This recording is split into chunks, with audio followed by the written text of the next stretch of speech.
Did we finish the beer? We've got to get back to the brewery.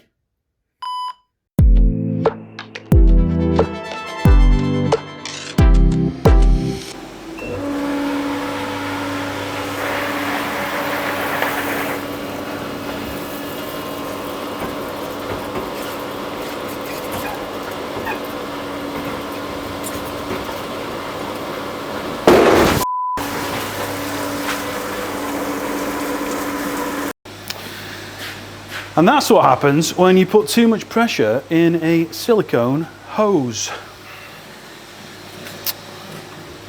Right, so, flipping heck. Let's pause proceedings for a sec.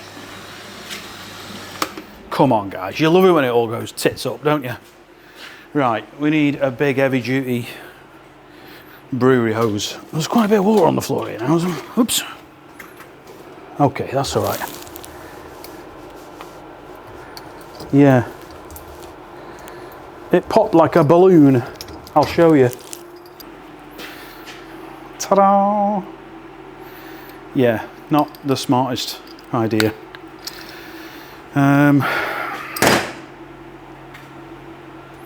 What we got?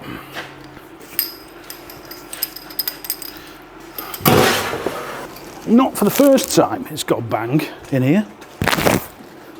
Normally because I don't open the valves correctly. Bang! Bloody hell, what was that? Okay. A bit of a challenge because I don't have the right bloody fittings. What are we missing? No, bigger one. Bigger one. Too small.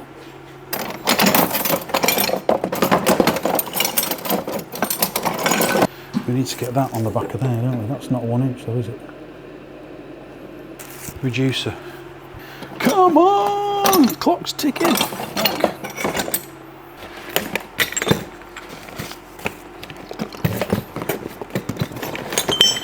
No.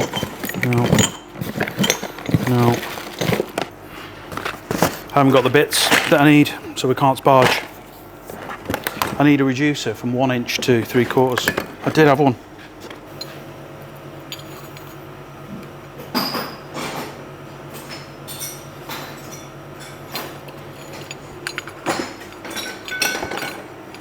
And it's just going to be a write-off in a minute, mate.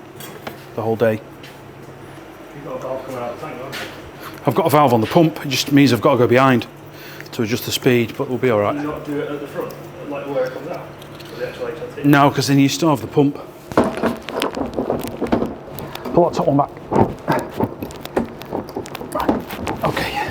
Get rid of that.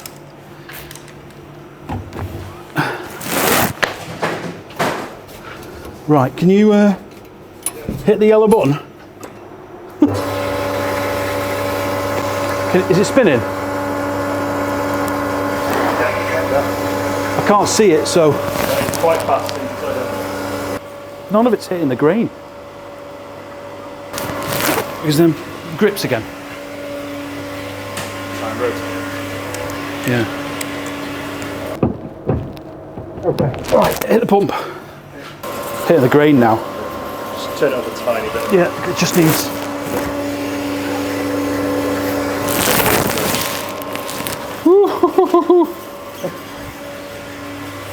Whoa. Right, we're back up and running. 15 minutes later, ish, maybe a little bit less. The bang that you heard was this silicone hose giving out, and it's just blasted a hole right through it. You know, with hindsight, stupid idea, but you don't think about these things sometimes. The only use for that hose was for filling the mash tun, and then I thought I was being smart by using it for sparging as well, but when the valve's closed or hardly open on the sparge arm, there's a lot of pressure in that pipe, and I can't see it behind there, so it must have ballooned out because there's water everywhere when we're swimming in it. There's water everywhere. either way, we quickly assembled from bits we had lying around an alternative solution, and we're using the speed controller on the pump itself now rather than one up there. I'll add another one here later, but not today. So we've been 15 minutes longer in the mash. We are currently sparging. Do you want to have a look, El? We're currently sparging. The arm's going round. It's not squeaking as much as I thought, but it is rotating. That's all good. We're just trying to keep the level in here at the moment, but to be honest, I think I'm drawing out a bit faster than I need to. So we'll just increase the flow into the pot and reduce the speed into the copper just till we bring the level up a little bit, and then we'll try and just balance that. I do like the idea of that Latimer Ales automatic underback with the two little float switches on it. I'm thinking maybe that's something that we should take a look at, or make something similar.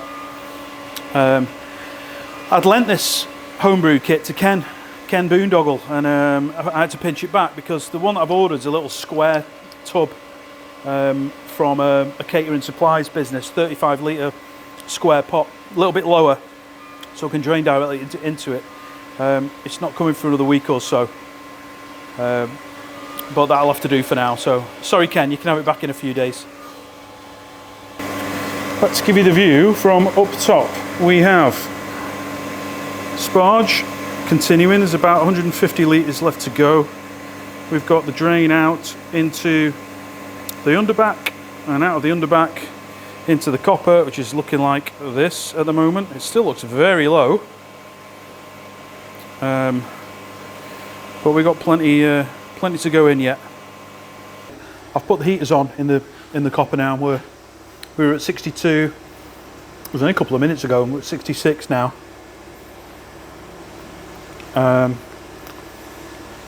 The heat should circulate a little bit, and then we'll do a proper gravity check.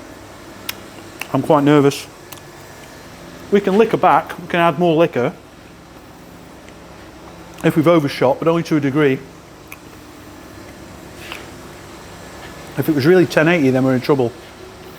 Right, next disaster. I was being a smart ass, wasn't I? Because these heating elements were wired in what's called star, and because there was no neutral, I was just a bit concerned about that. Anyway, I thought while I was in there fiddling with it, I'll just change it over to delta because there's more power. But this box has got 16 amp breakers in it for each of the heating elements, so we get about 2-3 minutes worth of boil, and then pop, they go. That didn't happen the other day. I don't know why, but it's happening now. So I was minded to go to the electrical wholesalers and buy some more breakers, 32 amp breakers, but the main breaker that feeds this control box is only 50 amps. So we're gonna have a problem, aren't we? So I'm going back to star, and I've just got to go through, you know, the wort's sitting in there. It's at 70 degrees, so it's just going to have to sit for a little bit. It's going to take me probably 10 minutes to do each of these elements, 30 minutes, then we get the boil on. When it was on, it was fast, but unfortunately, it's no good if it's going to burn the wiring out.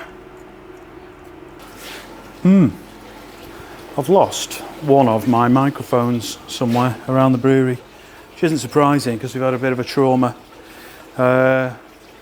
It'll turn up.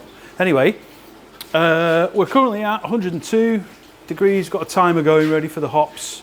I've just actually unplugged one of the ports on the top so we can have a little inspect of what's going on in there. It all looks good.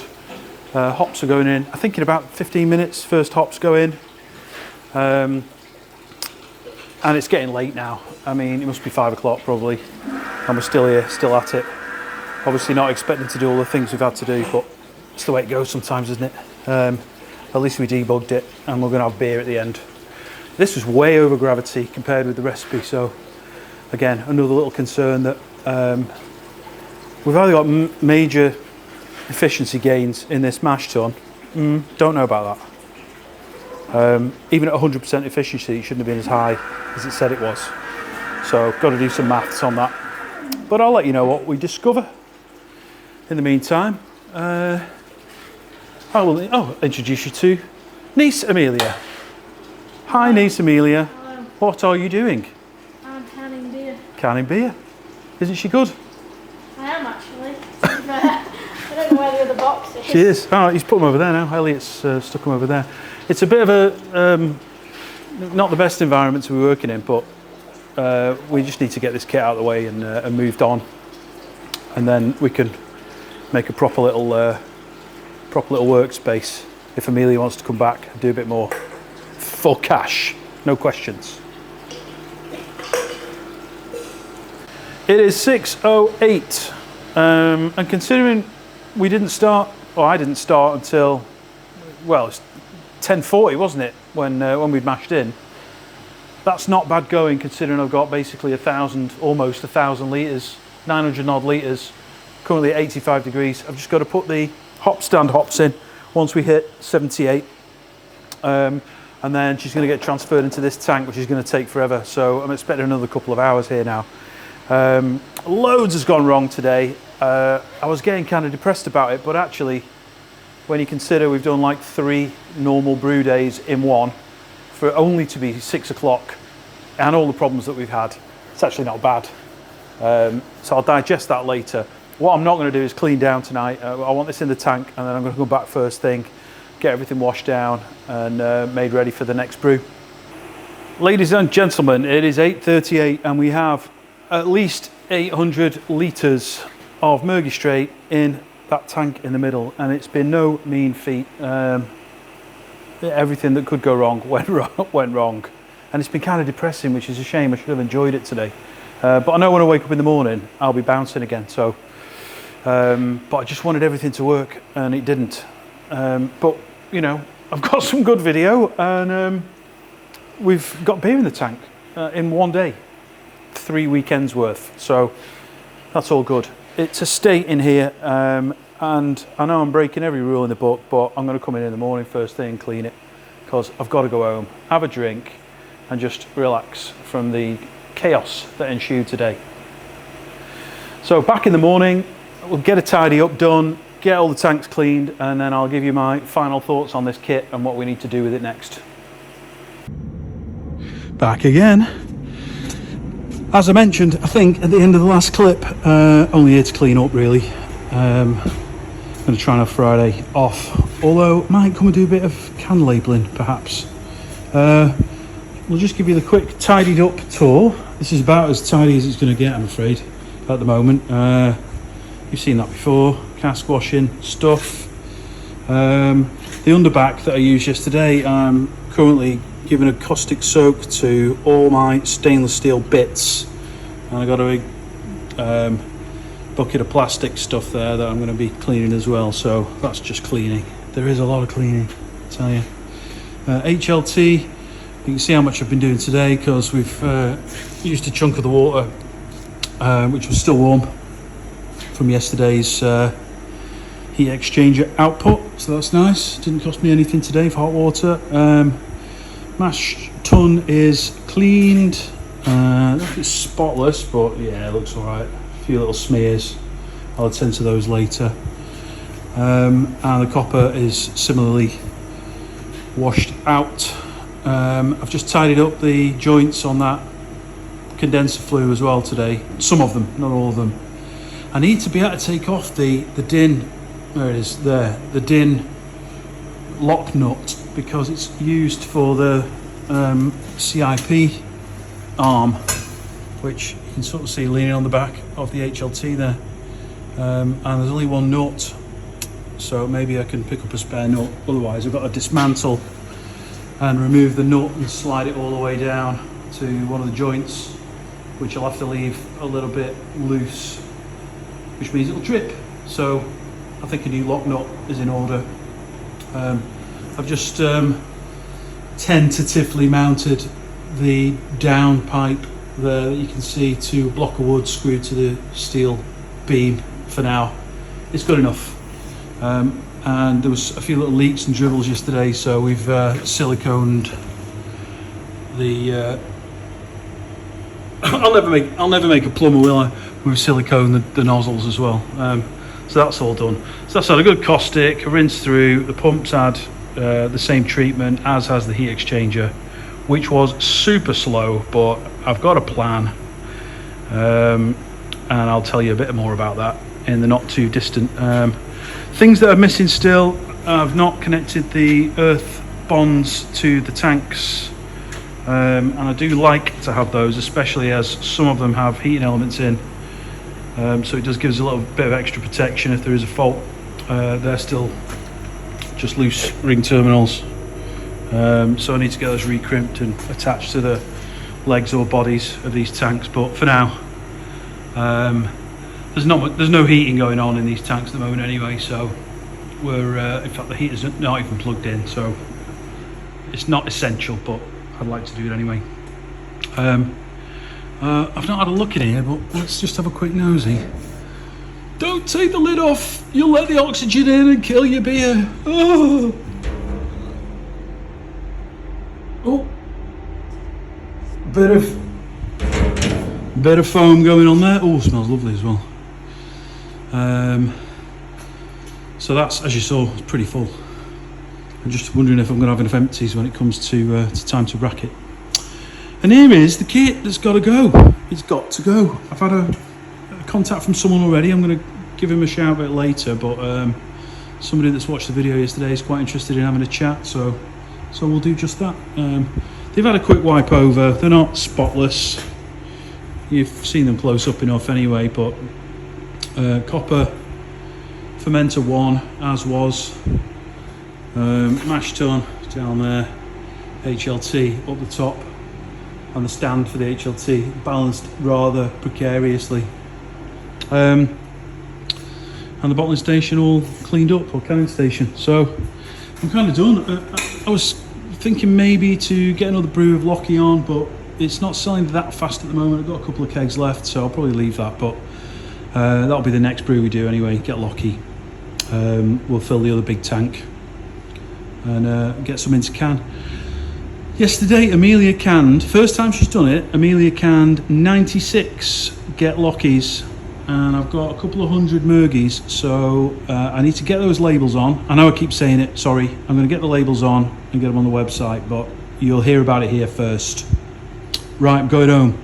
I don't know what culinary delight my beloved has produced for the evening, but I'm sure it'll be wonderfully delicious. See you soon.